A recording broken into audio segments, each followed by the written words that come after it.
This is my 1967 Suzuki T20 Classic Racer, a bike I've raced for 10 or 15 years or so, and on this bike I have won championships, numerous races, too much to count really, up and down the country.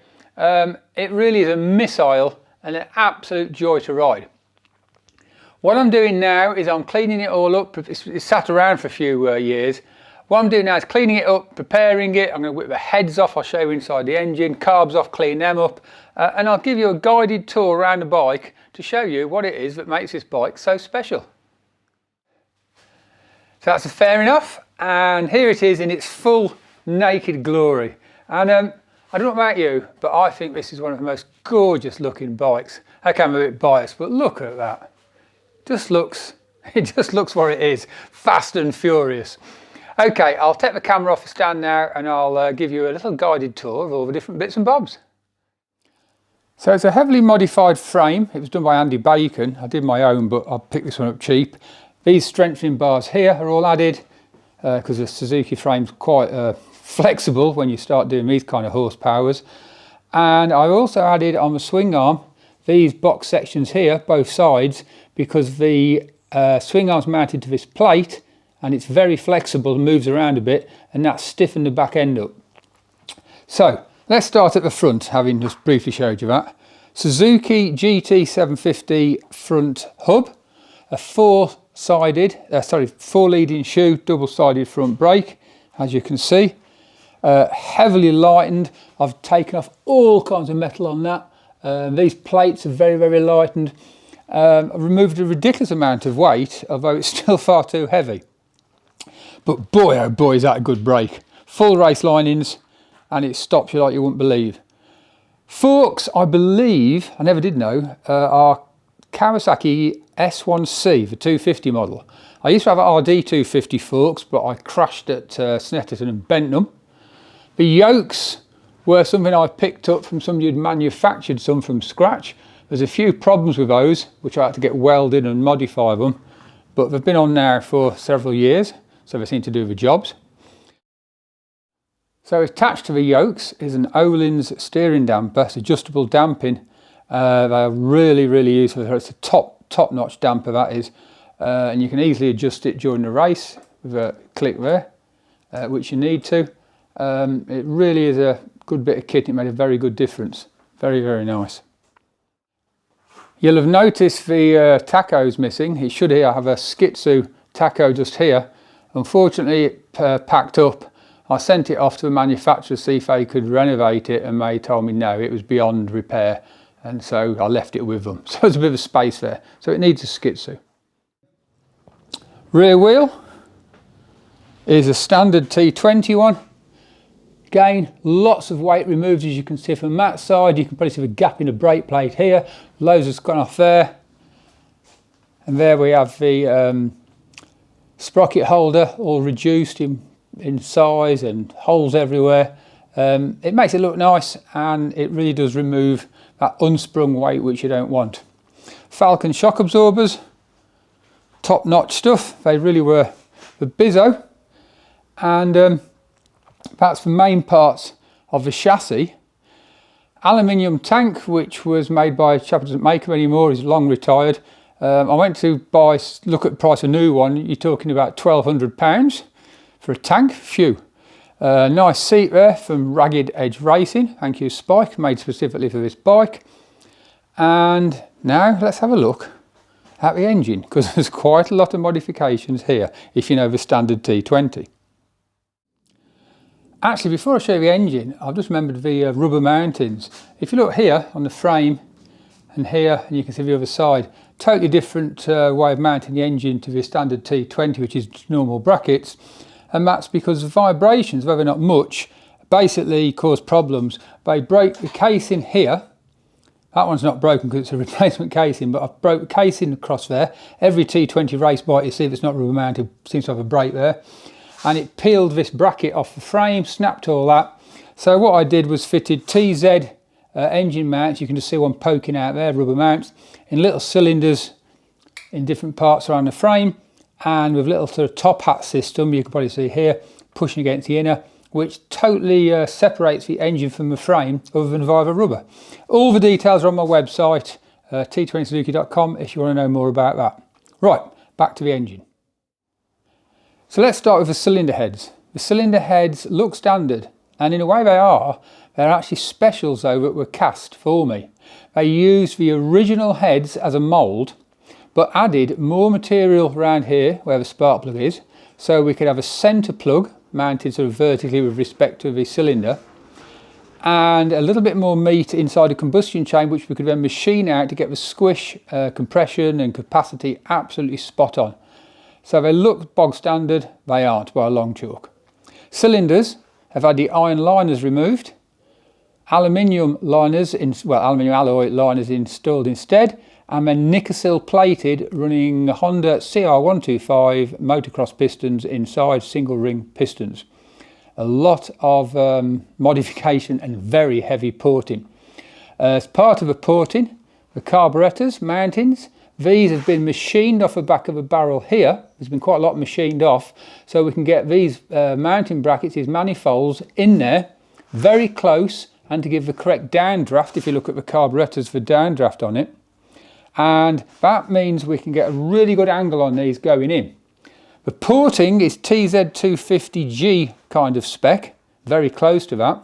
And in fact, the exhaust pipes, they've got Suzuki made headers, headers to fit the Suzuki T20 race bike, and they've been reprofiled and modified here to TZ250G pipes, so the lengths are right to match the porting. So that comes out at a very, very competitive package. So that's the ignition system. It's a PVL rotor. It's a Rex Corn system. Many of you know Rex from the racing circuit. He was such a helpful bloke, did so much stuff. Then did massive amount in the Bantam field. Now sadly departed, although his daughter runs the company. So that's a Rex Corn system, so I can't get spares for that anymore, but it still works beautifully. Thank you, Rex. Right, let's take the head off. I've taken the spark plug cap off. These are 14mm head bolts, big long bolts as you'll see, trusty socket. They shouldn't be chromed. I had a set of chrome ones from, I don't know, I picked them up from somewhere, and I put them on because they look nice. Strictly speaking, they should be jet black to help radiate the heat, but I don't know, touch of vanity, eh? Right, let's get this head off. Just loosen each bolt a little bit, do them opposite each other. These should be done to about 14 foot-pound. That's what Suzuki recommends, and if you do them much more, particularly when you're racing, you'll snap the studs in the crank casing. Right, I'll crack on with this. So they're all loose. Right, get myself up and just lift that off. Comes out with the bolts. Gaskets underneath. Now you don't need a gasket as such, but whenever I have it re-nickel-sealed, they just touch the top surface, grind it up a tiny bit every time you have it re-nickel-sealed, and it led to the squish getting too short. But anyway, let me show you the bits. So there's the head, and you'll notice there's like a bronze insert around the edge. That wasn't there originally, but on one time when I had some quite bad detonation and a piston problem, they got damaged, and so we had inserts fitted. Makes a nice job. So it's got a lovely hemisphere shape, just the right capacity, perfect squish, about 1.5mm, and that fits obviously on here. And you can see in there is some pretty big ports. I'm going to get my torch and light it up so you can see better. So there we are. There's the exhaust port, which is absolutely huge. And the transfers, about twice what they would be normally. There's the piston, looks brand new. I think I did put new ones in. And the nickel lining, it's like a chrome lining, that enables you to just run no iron liners, no steel liners, sorry. So it cools much, much better. And the black paint, of course, helps tremendously too. So that's both heads off. Just have a little check inside. If I turn it over, you can see lovely new pistons and all ready to go. Well, as you can see, 2 new pistons, excellent nicker sill, all looking good in the barrels, some good sized ports in there, I'm sure you'll agree. So what I'm going to do now is put the heads back on carefully. You have to get them lined up spot on right because the squish is a bit tight. And then I'm going to have the carbs off. It's been standing around for a while. It did have some fuel in. It's probably going to be a bit gummed up with old 2-stroke and stuff.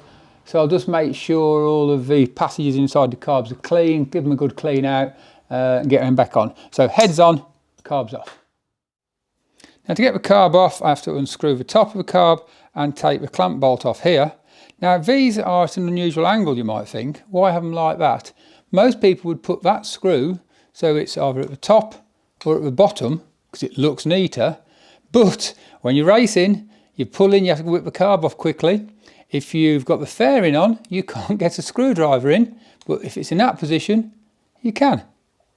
So that is why they're in that strange position. Anyway, let's get on with that. So undo the screw, and I'd already loosened that, the carb top, and here we go. There's the carb off.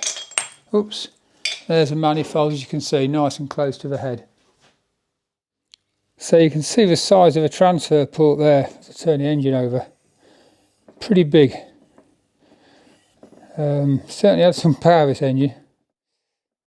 Well, I'm sure you'll agree, having seen inside the engine and seen that port in, that this engine is built to go fast, and boy does it. Obviously that'll lead to the question, how many horsepower, what do you rev it to, etc.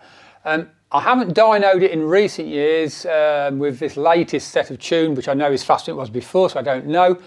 I think it's an absolute minimum of 55 brake horsepower. It may be a fair bit more than that, but I would guarantee it's 55, which is pretty high for a 250 twin. It was designed with 29, I think it was, the standard.